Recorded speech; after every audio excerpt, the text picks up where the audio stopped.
Hey everybody, welcome back to SureFire Live. Hope you're doing well. I just got back into the country and trying to figure out my footing, and so tonight I just had to come up with an idea for the show at the last minute. So hopefully you can help me work through it and talk about ideas for it. So I know it's last minute. Some of you may have not got the notice till just a second ago because that's when I put it out. So anyway, we'll do it. Again, thank you guys for joining me tonight. We'll let the audience build. Hey, we got some people coming in, so that's nice. Please comment back and forth. I do have some guests coming up and some announcements coming up in the next couple weeks, but tonight it's just going to be me talking business and talking life, and that's what tonight will be. So I think many of you follow me on Facebook, or you may see some of my posts, and I've been on a wild adventure, and some of this was things that I really wanted to do for a very long time. I kind of bucket list items that I think we all should have those. For so long in business, I didn't have the money. The bucket list was to make, my child support payment, or the bucket list was to not get the electricity cut off or drive a car that wasn't about to be broken down. That was the bucket list. I remember, it was just, I was constantly out, even, divorce is tough. A lot of people have gone through that, and that was a really tough time for me. And it took a very long time to get through that. And I, suffered business wise and personally, and it took a long time to get through that. And you get through that, and then other life things happen. And, I always, the cartoon Up always comes to mind. I don't know if you've seen it. It was one of the saddest cartoons I've ever watched. But in that cartoon, they kept putting life off. The man and the woman kept saving up to go to Angel Falls one time, and it was their goal, as a couple to go there, and they kept putting it off, and they do it later, and something else came up, and eventually she died, and they couldn't. I don't think I'm ruining it for anybody if you haven't seen it. It's been out for 10 years, but if they kept putting it off, she never got to go. And not that this is going to be that deep, but finally at the stage of business and life, I turned 56 the other day. Thank you for all the well wishes. It was fantastic. That's the best thing about Facebook, is such a positive day. And it was a great day for me. And I just love all the wishes and people saying stuff. And hey, Ferd, how are you doing? Good to see you, buddy. Thanks for joining tonight. And so turned 56, and 56 is, it's so funny because I feel great. I'm excited for, things. Hopefully if you've done it right, the business is starting to, run, and you've done it right, in my opinion. Everybody has a different way to do it, and I'm not here to say that my way is the right way. A lot of you know my story, where my parents built a business that was very rickety. Let's just say they built a business that was very built on them being the expert, being the guru, being the one that had to do everything. My mom had an accounting business, and at the time she had a couple of girls that worked for her in the office, answering phones and helping her with a lot of the tasks, but she still had to have her hands on every single job. My dad was an insurance agent, and he pretty much worked that way. My family's been in building and contracting for many years, and they always are really good craftsmen, but they never built a business that would work without them. And that was always my goal in life. My story. And I just have to say it because finally, it took many, many years, way longer than it should have, but it's working, it's working, it's paying off. And I'm getting ready to, I'm enjoying some of those fruits. And I hope if you watch me on Facebook, it's not like an in your face or anything like that. Hopefully it's exciting, and it's, take you along with me, and hopefully it's, inspiring, if nothing else. If we can enjoy it at some point, why are we doing it?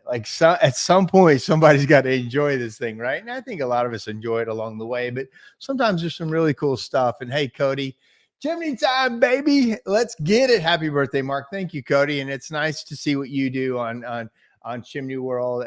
Telling everybody happy birthday is like you're the ambassador. So thank you for that, Cody, very much so. You deserve the fruits of your hard work, Mark. I'm so happy for you. Thank you so much. I hope that's how it comes across is hey man, somebody shows some cool stuff happening, and this business is tough. This business will beat you up, and man, there better be a payoff for us, right?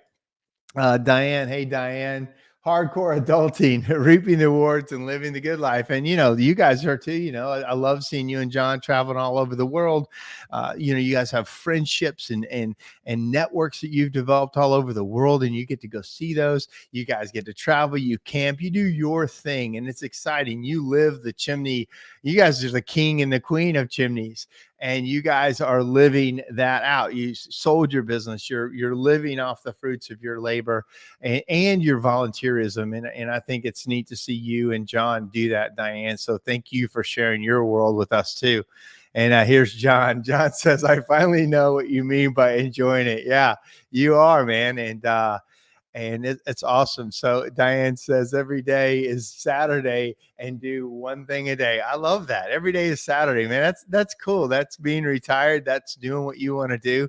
And you guys are still as busy as ever. You probably can't figure out how you got everything done working so hard and still having to live and raise kids and volunteer for fire departments and volunteer for the organizations and everything you guys have done. So I think everybody that knows you is very thankful for that. And I want to thank you personally too, because John and Diane, I wouldn't have been on the boards and done all I did if John Pilger hadn't tapped me on the shoulder, said, "Hey man, come help us out. We think you could help," and that was a big part of my life. So thank you, John and Diane.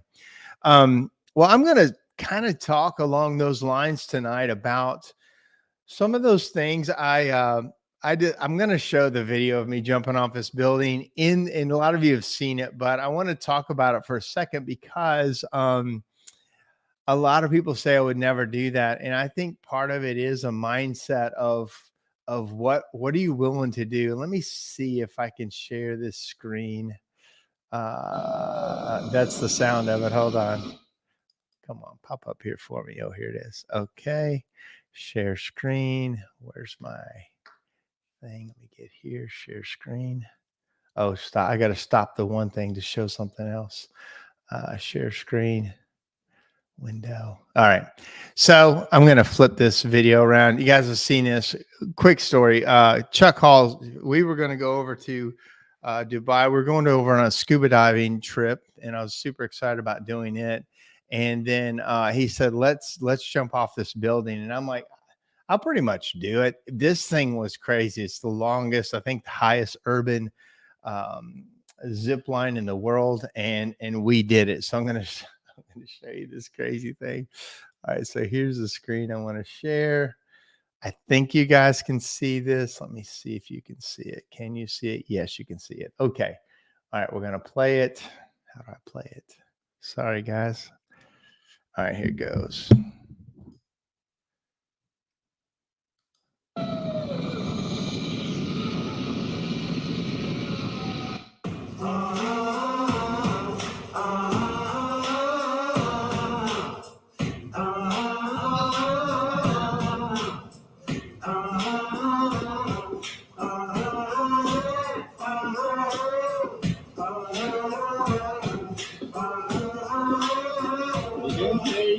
I'm talking to my wife right there before we go. 3, 2, 1, 2.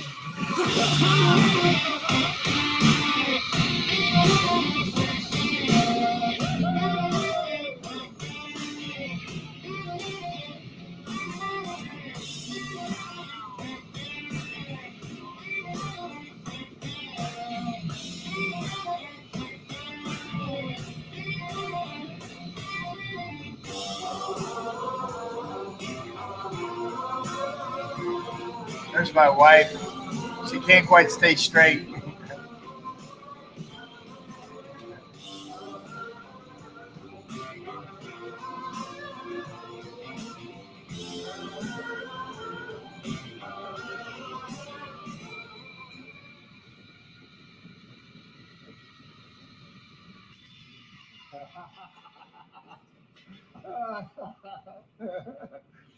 That was cool.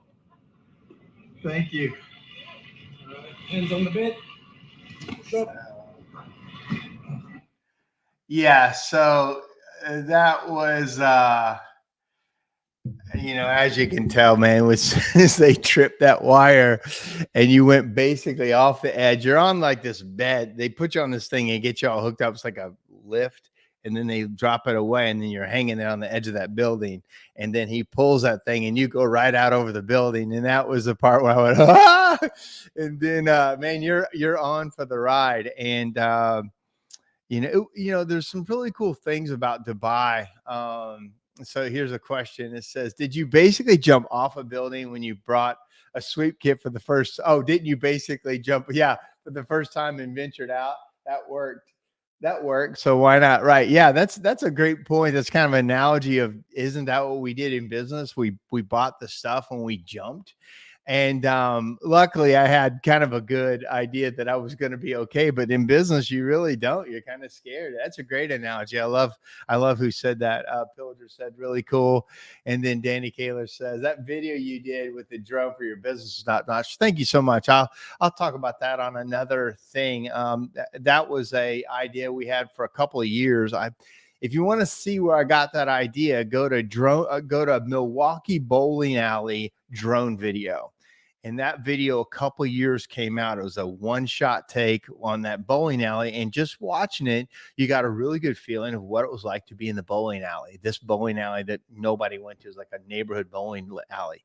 What they did with that drone was amazing. I immediately contacted a drone club, said, who could fly a video like this? Because I said, maybe I could show in this bowling alley, they showed all the things, what it was like to be in the bowling alley, what it was like to bowl, what it was like to drink, what it was like to eat, all the things. I'm like, we could do that with chimneys, show all the things I do. And so we took a long time to finally get it to come to fruition, and it did. It really turned out well. So thank you for saying that. But back to, risking it. I think you have to, in business, it feels like this too.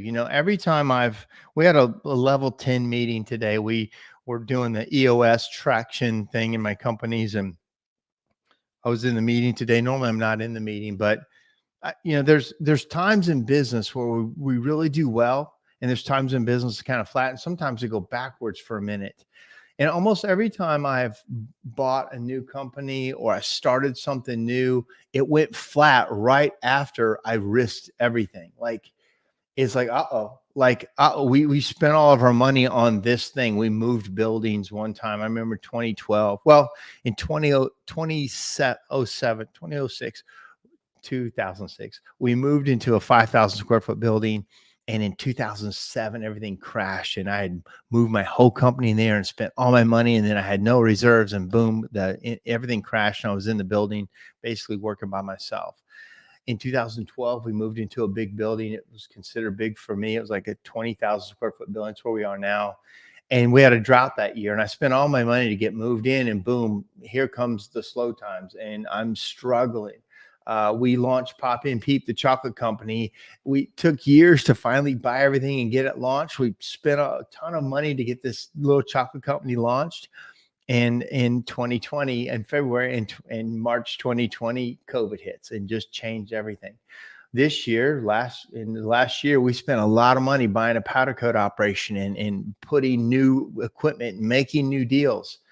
Well, we're in a recession. And so, some of my contracts have changed. Now, it's still a really solid business, but every single time, and I'm just saying this because you can't be afraid of the risk, and you can't time the market. If you think you're going to wait on a right time to do something, that's impossible. Because when you're super busy and times are really good, you sometimes don't have time to do it. And then when times are bad, you get worried to do it. So my best advice is just do it and deal with whatever comes your way. I mean, you'll make it, you'll get through it. And I wanted to talk about a video I watched that was like that. Let me see if I can play this here. Yes. I want to talk about this thing called the falling tide. Some Facebook users said, "Hi, Mark. Hello. Tell me who you are." Sometimes I can see who they are. If you give permissions, I can see. If you just sign in, I can't see who it is. And then I also can't see all the feeds on all the places. So hopefully I'm getting the majority of the people, and we have a nice crowd tonight. So thank you again for joining us. I'm going to show this video and make comments on what this guy talks about, because I think there's some really good nuggets in here. So let me stop sharing that. Start sharing this other screen, share screen, and falling tide. Share. Okay, hopefully you can see this. All right, this one's smaller, but I'm going to play this. He comes up and says, "Kid, I've been watching you." He said, "You're not catching anything, right?" I said, "No." He says, "Because you're doing it wrong. You can't catch any fish unless it's a falling tide. That's when the tide is going out very quickly, rushing out between the rocks." And I'm like, "Well, all the fish are gone, right?" He says, "No. You'll see. It's stirring up the plankton. The fish go crazy. It's happening in 45 minutes." He has his fishing pole. We throw our lines in, and we're pulling them out by the tens. It's unbelievable. And afterward, he's feeling sort of philosophical. He lights up a cigarette on the rocks. I'm 11 or something. And he says, "Hey, kid, during a falling tide, you can only make one mistake." I said, "What's that?" He said, "Not having your line in the water." And I have learned this, that the time between the tides of your life, the falling tide of your life, looks like you're losing everything. Get your line in the water, because that's the most fertile period of your life. So what does it mean to have your line in the water? You must try new things. You must be fully alive. You must try everything you possibly can. I need you to define fully alive. To wake up each day and to live that day full of possibility, not to nurse your wounds, not to waste your time, not to try to do things that you used to do. To be fully alive is to be alive to the new set of experiences that's coming across the transom. This old guy lived in a shack. Let's see. So I love that. I'm going to flip this over. Who out there's fully alive? I can tell you, when I was on the edge of that building, I felt fully freaking alive. I was aware of everything and not thinking of anything but, am I going to make it? Earlier in the week, I got to swim with a whale shark. And now I've got to swim with a whale shark several years ago in the Georgia Aquarium, but it's kind of like, they're in there, right? You're very aware. They were adults, so they're like 30 to 35 to 40 feet long. They're big. But you jump in there and it's a special dive. And me and Jim Brewer and Cliff Slagle jumped in, and Jim arranged it, and we did. It was amazing.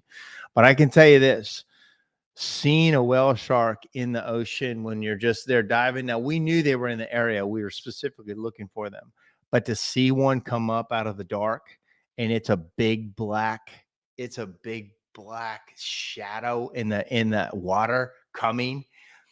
And I mean, it was one of the most, I felt super alive seeing that thing come, and I gave it everything I could to keep up with this shark to film it. And it's on my Facebook because I got right behind it, and I wasn't totally watching my camera because I was swimming as hard as I could. And that shark was just barely moving. It was nothing for him to just outswim me with barely any movement. It was a juvenile, or it was a teenager basically. And it was about 25 feet long. So it was still a huge animal. And I have this little scooter that my employees got me underwater. I use it all the time, but you can't use it around big wildlife because it could scare them. So I had to swim with the scooter and go see it. And it was just an amazing experience to be down there with some of this big animal life. And I say that because that's some of the things that make me, I love business. I still love business, and I love helping others as a fulfilling thing. That's what I like to do. But then when I put the business down, I'm really enjoying scuba diving with my family and friends and riding motorcycles. Those are some of the things. I don't know if I'm sounding like an old dude or whatever, but I've got to get that stuff in too. I've done the work thing. I've done the volunteer thing. I got to get the living part in while I'm still healthy and can do it. And I've lost about 35 pounds in the last about 6 months. So I'm down quite a bit, which makes me feel a lot better. I mentioned I had some pretty bad health issues, going from like 50 to 54, 55. And I finally got all that stuff out of the way. And I'm ready for, you know, I don't know if you say it's the last third of your life, but you start realizing how mortality, you know, mortality starts to kick in, and you realize that, I remember several years ago when I was out on a trip with my dad in South Dakota. He was starting to suffer from Alzheimer's, and this one might get to me a little bit, because I saw this picture the other day of him, and we're on Lake Powell. I don't know if you've seen that, but it's beautiful out there. And I took him out there, and we were on the lake, and it was just beautiful, and there's starting to be a sunset. And I remember him saying, he was looking at it, he goes, "The sun's setting on this dude." I know what it was. I took a picture of him, and he was looking at the picture. He was looking at the picture of himself, and he pointed to himself. He said, "The sun is setting on this dude." And I'm like, oh my God. But he knew it. He knew it was coming. He knew you know, nobody gets out alive. And you have to celebrate it, right? You have to understand that that's the reality. And man, do everything you can, not wishing you had done something different. And so that's kind of what I'm on. My friend said, "Man, I'm watching your videos, and my wife is pissed at me because we're not doing all these things." She's like, "Why aren't we doing that?" Because he's my age, and he's like, "I think Stoner's living like he's gonna be dead in the next couple of years."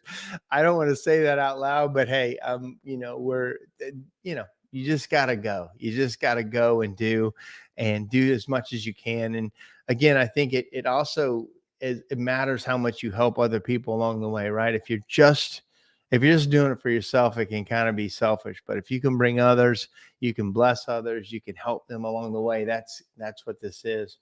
I wanted to show another video that was Steve Harvey. Let me see if it's on my inbox here. See, unforgettable, yeah, uncomfortable. So this was Steve Harvey. Let me see if it's going to play right. Okay, there. I'm going to pause it. Okay, so let me show you this. This is Steve Harvey. I love Steve Harvey. You guys know I've played a lot of his videos. It's like Jump. If you ever want to see a great video, Jump. It's an older one from Steve Harvey. I love that one about jump, getting out there. So let me pull this other video up, which is share screen. This one. Yes. All right, share. All right, here it is. That's where you will fail. You will fail in your comfort zone. Success is not a comfortable procedure. It is a very uncomfortable thing to attempt. So you got to get comfortable being uncomfortable if you ever want to be successful. Start putting some pressure on. Put some pressure on yourself. If you stay in your comfort zone, that's where you will fail. You will fail. Talk to me, guys. Talk to me, Goose. Tell me about your comfort zone. Tell me about what you've either done or not done. Tell me what you've done and glad you did. Tell me what you didn't do and wish you'd done it. Talk to me tonight about what that looks like. I will. Here's one person says that, like, what's the worst that can happen? Can always build back faster. Exactly. Like if you are in the United States of America, and I want to talk about that a little bit too, going over to the Middle East and seeing some of that, but you're here, you're healthy, you've got all the tools. What's the worst that can happen? It can be ugly. It can be hard on the ego. You can lose some stuff, but you can build back faster. You can build it again. And that's why I think, you know, me losing my business back in 08 at the time was the worst thing ever.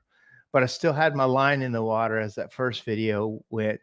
And man, when the tide came back in, or when in this case the tide goes out, but when business came back, I was still ready to go. I still had the willingness to do it. My trucks were sitting out in the parking lot with nobody in them, but I knew I could try to bring people back.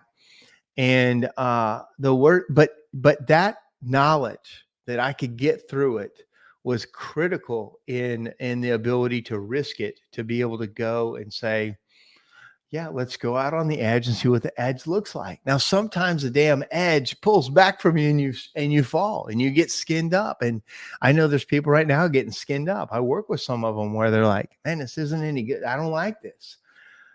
But that's what it looks like, man. That's the price of admission. That is the temperament. That's the temper that it takes, that you have to be willing to do it. I see, again, I'm getting into my mid 50s and I see people who risked it and I see people who didn't.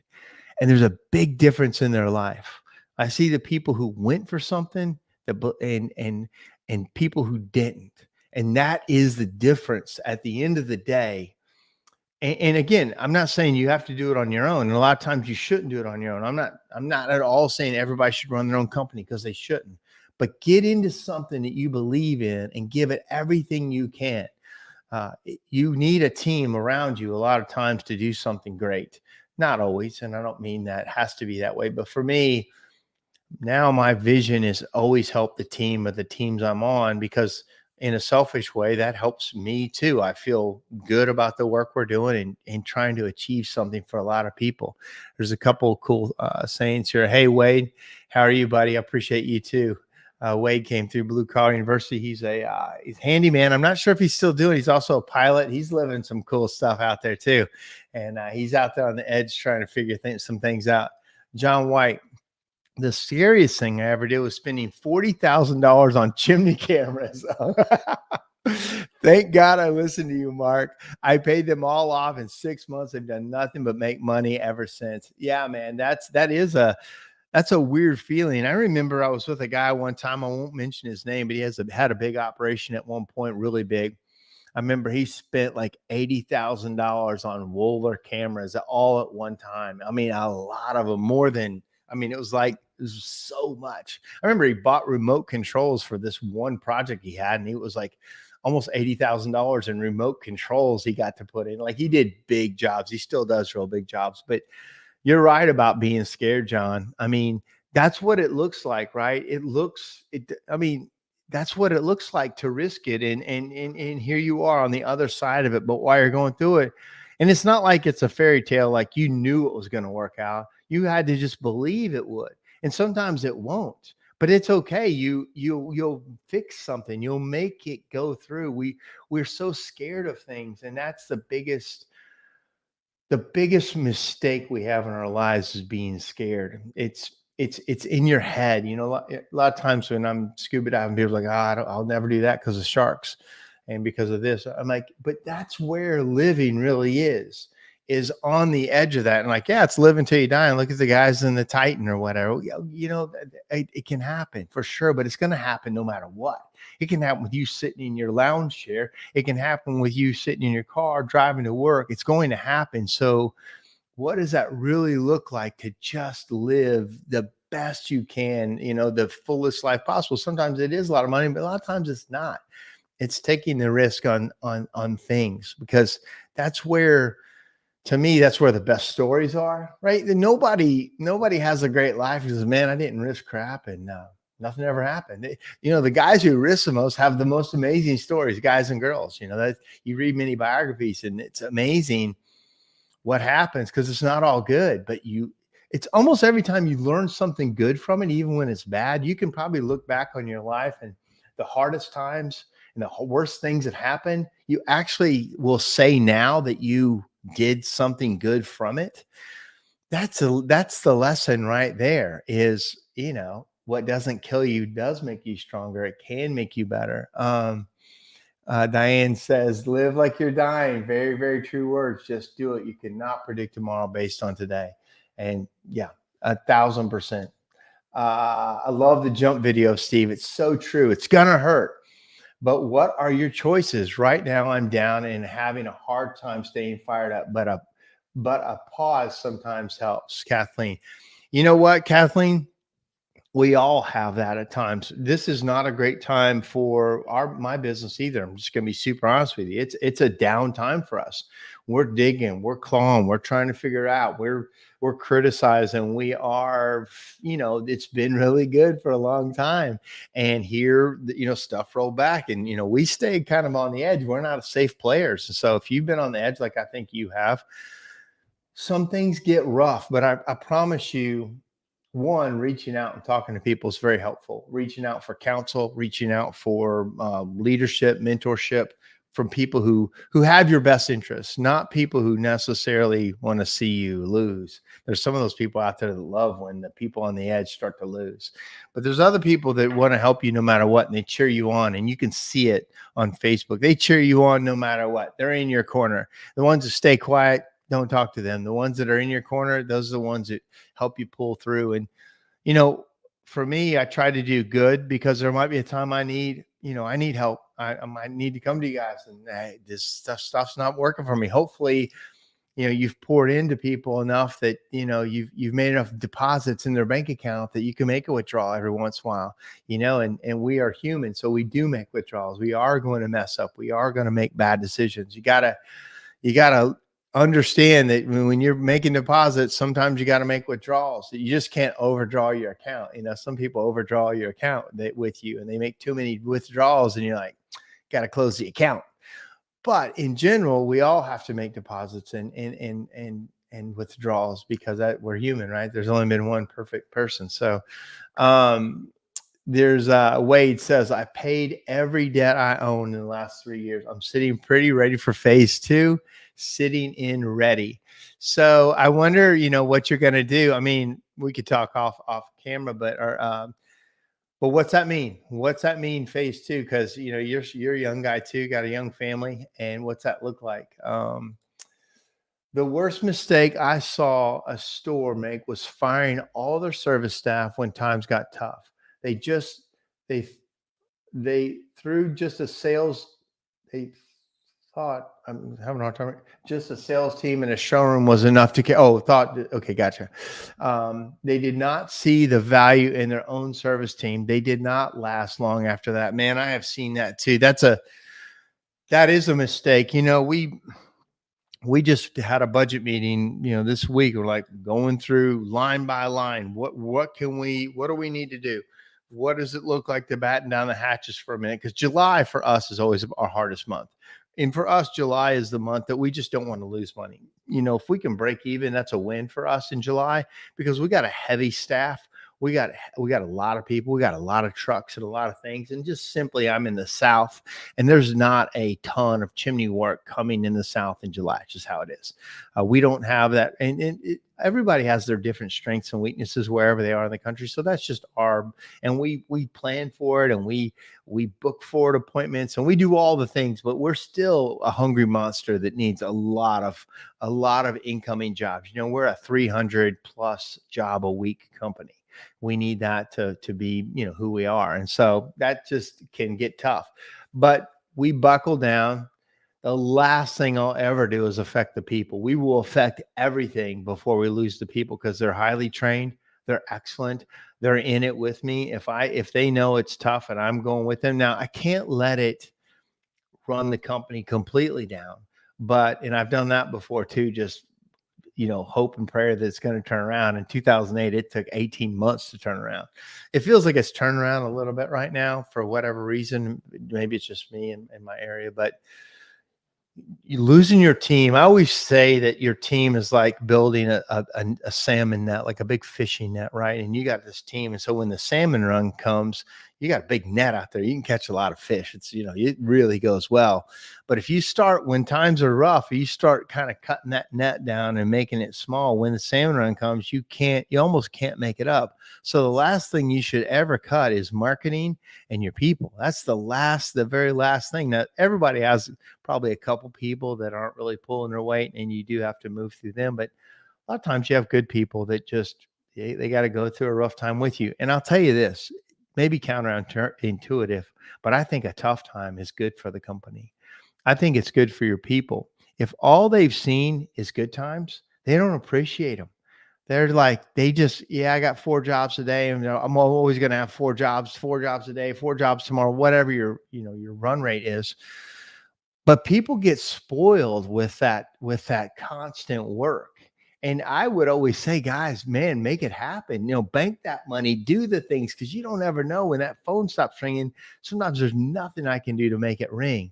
When they stop buying, there's nothing you can do to make them buy. They don't want to buy. You guys haven't seen it, but I'm in this business 38 years. I've seen it a handful of times. It absolutely happens, and it'll happen again. But sometimes that tough time is good for you. It's good for everybody. You tighten the belt, and everybody that gets through the tough time understands that I wasn't full of crap. And you better appreciate the good times, because they are fleeting. They can run. And you got to take the good times to be ready for the bad times. But a lot of younger people just think it's always going to be good times, because a lot of times that's all they knew. A lot of these business owners have only really known good times. They're less than, they're 10 years old or less. And really, it's been good since about 2009, 2010. So the last 13 years has been solid. Last couple of years, COVID threw us all for a craziness, but then we got super busy because there's all that COVID money. But now that's drawing back. A lot of people, for most people I talk to, industry's down 25 to 40% roughly. If you're not down, great, man, keep doing what you're doing. But I can tell you that's kind of the average of what I'm hearing out there. A couple more comments. That was the comment. So yeah, thank you for that on cutting people. I'll tell you, on the other side of that, one of the worst things I did was when I wasn't watching my numbers closely enough in 2008. And I just always believed it was going to come back, because it always did. And I let everything go to hell. I didn't pay myself for 6 months. I didn't pay my vendors. I didn't pay anybody, but I kept paying my people. I always paid the people, until one week I knew I couldn't make a payment. I wasn't going to make it another week. And I had to instantly let everybody go. So I have ruined it. I've messed this up. I didn't take all the necessary steps early enough, and I'm out of money. I've been out of money. I'm gone in debt for a long time to try to save this, and I just simply can't save it anymore. And then that was a mistake, going too long the other way. You can't ruin the business in an effort to help the people. If you don't save the business, there's nothing for them to come back to. So you have to save the business and tighten up the ships around it, so that when you emerge from it, there's an island for them to come back to, right? You can't bury it and then there's nothing. And so that was a mistake I made. I buried it, and took quite a while to fix it. But since then, it's been an amazing run. So, that's why I wrote that book about it. Like, there were some lessons that I learned in there that hopefully can help other people through tough times and through that. So, all right, what else do we got? Let's see here. That's all the comments. So we've been going about 37 minutes. I do want to say, some of the next steps, is a couple things. I still have people that come. I don't have too much time, but I do have a couple slots for Blue Collar University. If you want to come work with me, work with the team. Sometimes it's tough in tough times, and I get it. I'll make arrangements for people. If you want to come visit, that's great too. Sometimes that's tough. Phone calls. I mean, if you're a SureFire subscriber, we're here to help you too, to give you ideas. We have a group called Accelerator. We're starting our second Accelerator group, which is a group of like-minded business people. We're about half full. It was going to be hearth and business, or hearth and chimneys. We don't have as many hearth stores signing up. If you're a hearth store and want to sign up, talk to us. But it's probably going to be another chimney group of people who we meet weekly. We have quarterly speakers. We have a retreat, and we all get together. We have Facebook. We talk a lot, kind of outside of what you would normally see on a lot of the Facebook posts, kind of more personal, more getting into the gritty, but it's closed. So we have that for people, and it's helpful. It's helpful to struggle with other people that are seeing stuff. Got a couple more comments here. Let's see. Let me see if this is what I want. So when I lost my business after COVID, it was tough. Sorry to hear that. A lot of feeling of failure and humiliation, but it taught me to be a person that lives one day at a time. It wasn't my plan, but the plan turned out better. Now I'm much better position, rebuilding and still doing what I love. You always have to be versatile, especially if the industry is in your blood. Change is hard and difficult, but it can just be what you need. Yeah. almost every great story has this twist in it where it went really bad. Every comeback he has to have, a setback. And a lot of times if you stay with it and learn from it, fix stuff, that setback sets you up to come back. And then you have wisdom. You have wisdom. And the main thing you got to do with that wisdom is help other people with it. You have to share it. You have to get out there. You have to help pull somebody through when they're struggling. And Kathleen, you mentioned that there's a bunch of people that will help you pull you through. But when you learn these lessons, you got to help pull somebody else through. That's just, I don't think it's unique to chimneys, but I think we're really good at it. And we believe in that. And so, thank you for sharing that. That's tough. I'm sorry to hear that you lost the business. I'm glad to hear that you're on the other side and starting to dig out. And it's interesting to look backwards through your life and you can tie all the things together. But man, when you're going through it, you can't see the other side. It's Everybody can look back and go, yeah, of course you fired everybody and you did this and it all worked. But man, when you're going through it, you're not sure if anything's going to work. You're not sure if you just want to quit and start over. And so thank you for sharing that. Nicholas said, we had a very slow spring into summer, and I'm so grateful for it. Turns out not being super busy exposed areas where we needed to improve and put better systems in place. We are back on track and more ready than ever for fall. Man, I love that. Nicholas, you're one of those guys that does implement. I see you at a lot of training, and I know you and your family, and I love to hear that. You don't get to these other levels if that's what you want without absolutely going through the fire. It's got to be painful. It just has to be, or there'll be a lot more bigger businesses. And the guys who go through it and get the other side of it have a different respect for those who made it through. And so, Nicholas, you're one of those guys that is, you have to make these mistakes. You have to get burned down. You have to look back and go, God, that was ugly. Why did I do that? And I consult a lot with my daughter, and she makes mistakes as fast as possible to get through them. And it gets ugly for her, but she's learned that rebound, that grit. That's what you've got, Nick, is grit. And a lot of chimney guys do, or the ones who make it through do. Some guys, we've had good times. So you haven't had to have a lot of grit. You have different problems having too much work. But now not enough work is a different level of grit. So I'm glad to hear you worked on systems, training, education, trimming the fat, watching the numbers closer, not being so loosey-goosey with your money and buying everything because you could. Like tightening that belt helps everybody, and it helps your people too. Wade said, love Blue Collar University. Highly recommend sign up. Thank you, sir. I appreciate it. And loved you coming through the program. John White says, we're down 150,000 gross.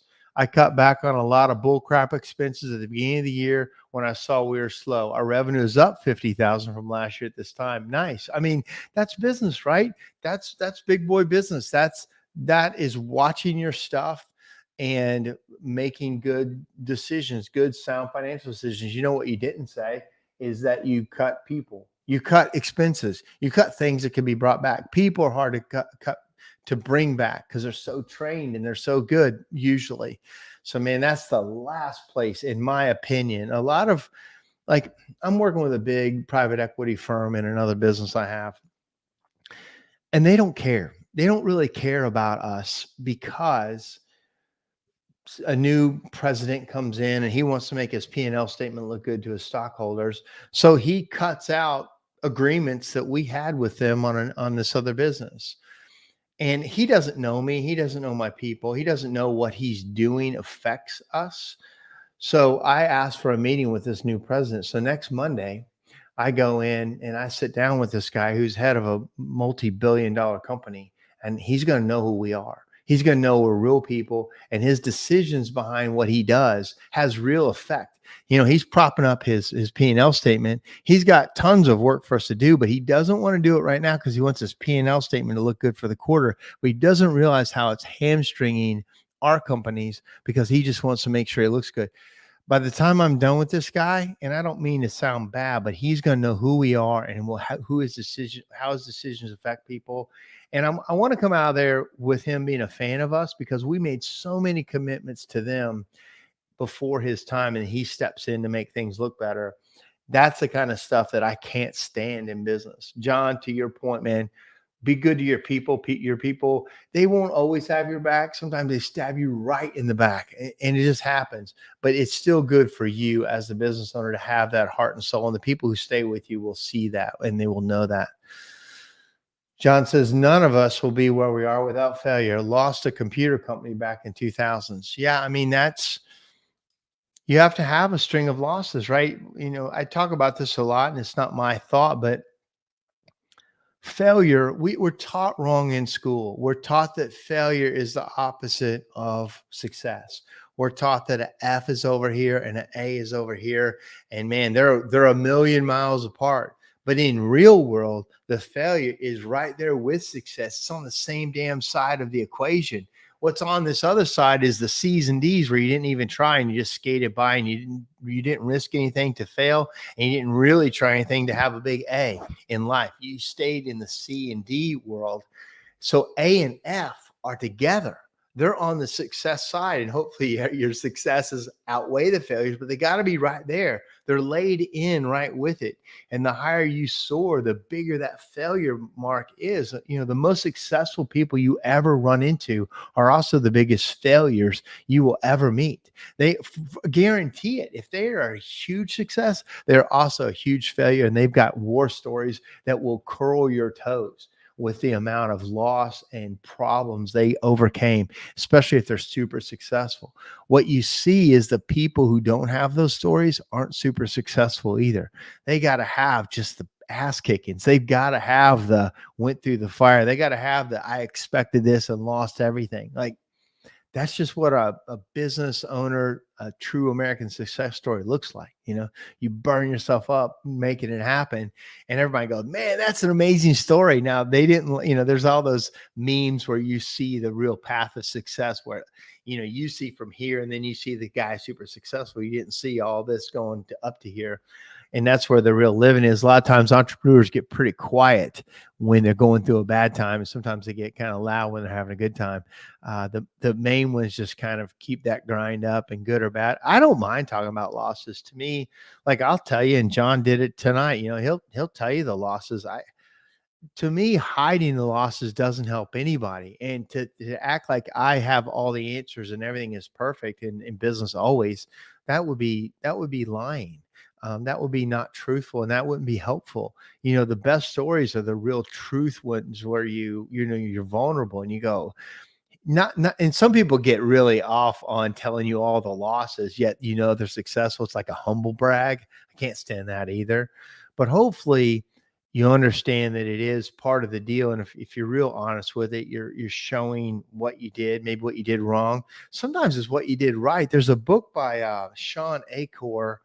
Let me see if I can look at it. And it's about this. It's not as good as his first book, The Happiness Advantage, but it's called, let me just look it up real quick. Acor. And again, if you want to see one of the best TED Talks, go to Sean Acor and watch his Happiness Advantage TED Talk. It's hilarious. But his book is called it's called Big Potential. And in Big Potential, he talks about all these people who banked on big potential. They believe something would happen, but the littlest thing can make you look like a genius or an idiot. And some of it had nothing to do with you. It just happened to do with luck. But what you notice is the people who are really successful, they make their own luck. They risk it enough that the wins come out ahead of the losses. But Big Potential is very interesting in things that were just brilliant at the time, but the timing, the market wasn't ready, or something happened to just make a brilliant idea, make a guy look like an idiot, or vice versa. Something that just shouldn't have happened. Now somebody's just brilliant and they show this. It's called Big Potential from Sean Acor. Never be ashamed of failure. Also, I learned that people who are in vision of their success who are in vision. I'm not sure what she means by of their success, never apologize for it. Yeah. So, you can't apologize for it. Hopefully it's inspiring to people. And then, is that why you were underwater this last month hiding? Yeah, I wasn't hiding. Luckily, uh, in my world, I've got enough poles in the water that if just because one's getting going down, other ones can be going up. So luckily, hopefully, you don't all go down at once. But there's times that some are pulling others down, and some are going better than others. But that's just what business looks like. It's not like they're all successful all the time. That's just not real.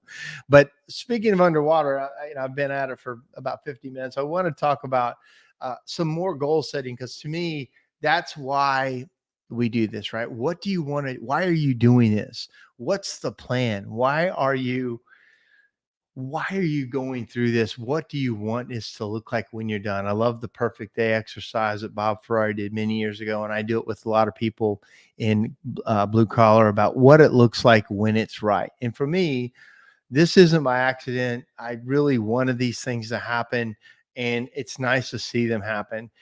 It's also by a lot of grace and good luck and goodwill. But when they are happening, man, you got to live in the moment. So a couple things. I've got this. Here it is. I've got this dive map, and it's all of the best dives. It's like a diving map of the world, of the best dives in the world, where they all are. And you can kind of put pins where you want to go and where you want to see. And this is like a roadmap for me. I love looking at it. And then for my birthday, I got this book right here, 100 Dives of a Lifetime.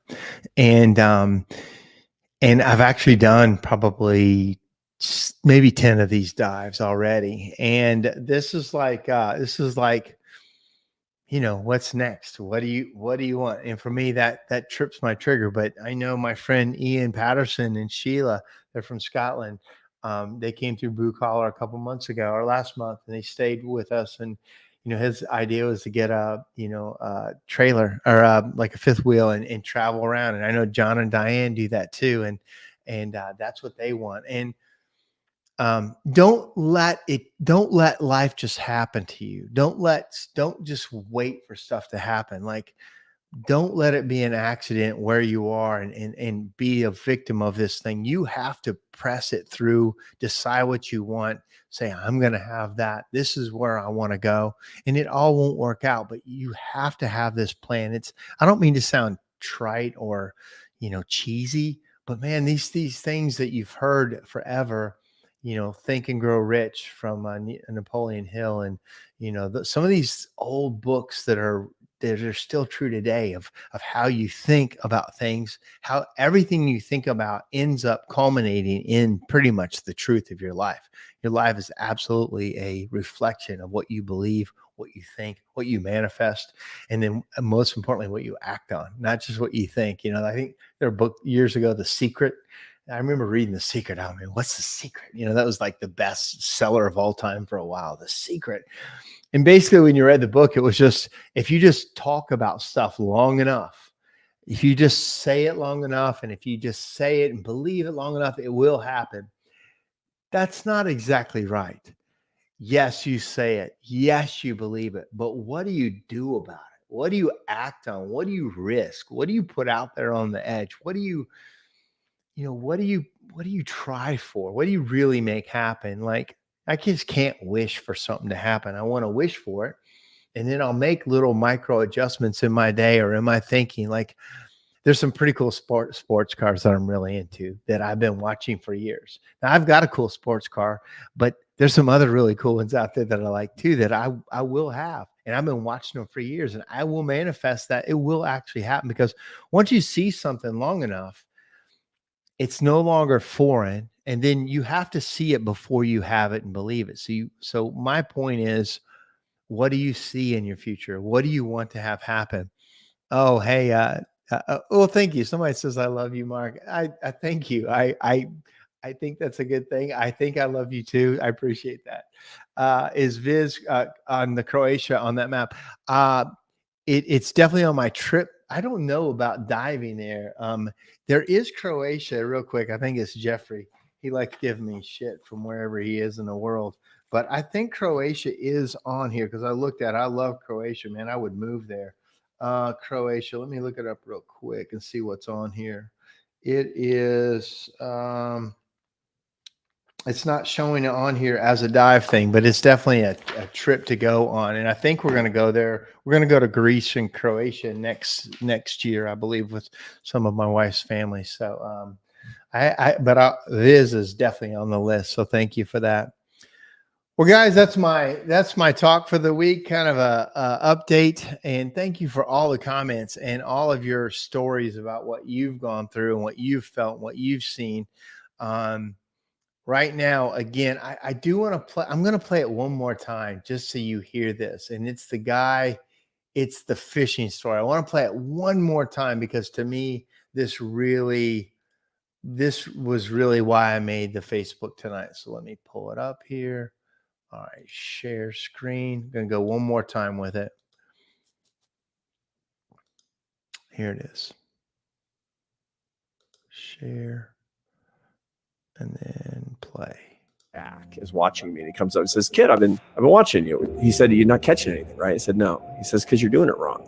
You can't catch any fish unless it's a falling tide. That's when the tide is going out very quickly, rushing out between the rocks." And I'm like, "Well, all the fish are gone, right?" He says, "No. You'll see. It's stirring up the plankton. The fish go crazy. It's happening in 45 minutes." He has his fishing pole. We throw our lines in, and we're pulling them out by the tens. It's unbelievable. And afterward, he's feeling sort of philosophical. He lights up a cigarette on the rocks. I'm 11 or something. And he says, "Hey, kid, during a falling tide, you can only make one mistake." I said, "What's that?" He said, "Not having your line in the water."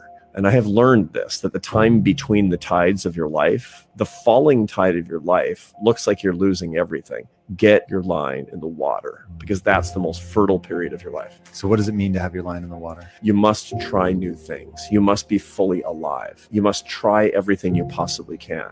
I need you to define fully alive. To wake up each day and to live that day full of possibility, not to nurse your wounds, not to waste your time, not to try to do things that you used to do. To be fully alive is to be alive to the new set of experiences that's coming across the transom. This old. Yeah, so good. Yeah, being fully alive. And if you're out there hurting, try new things. Get out of your own way. Get out of your own head. Get into other people. Get into giving, volunteering, trying. Do something different. Get out there and again, take this setback as a setup for doing something great in the future. John White says, "Just thankful for you letting me use your car this weekend when I'm in Nashville." Yeah, no problem, man. I do need to talk to you about when you're here. I'm here. I think we're getting together. I do have to leave. I have to leave. Yeah, we're getting together. That's right. I remember you mentioned that to me. So yeah. Okay, man. Thank you, everybody. Who Moved My Cheese? Oh yeah, that's an amazing book. Yeah, if your life, I got my microphone spun around. If your life is not as good, or your life is like in chimneys, let's just say sweeping chimneys isn't what it used to be. We're not sweeping as many chimneys. We're not as dirty. People, are against fossil fuels and all that crap. But that cheese is moving. You better be aware of it. And this book kind of talks about mindset on moving cheese. When you get used to always looking for new cheese, it's not so bad if this one cheese pile over here starts to go down. You're like, there's plenty of other places I can look for. But you get used to doing that. So yeah, that's a great book. So thanks for bringing that up. All right, guys, that's my time. That's my night. Hope you enjoyed it. We'll talk to you next week. See you. Bye.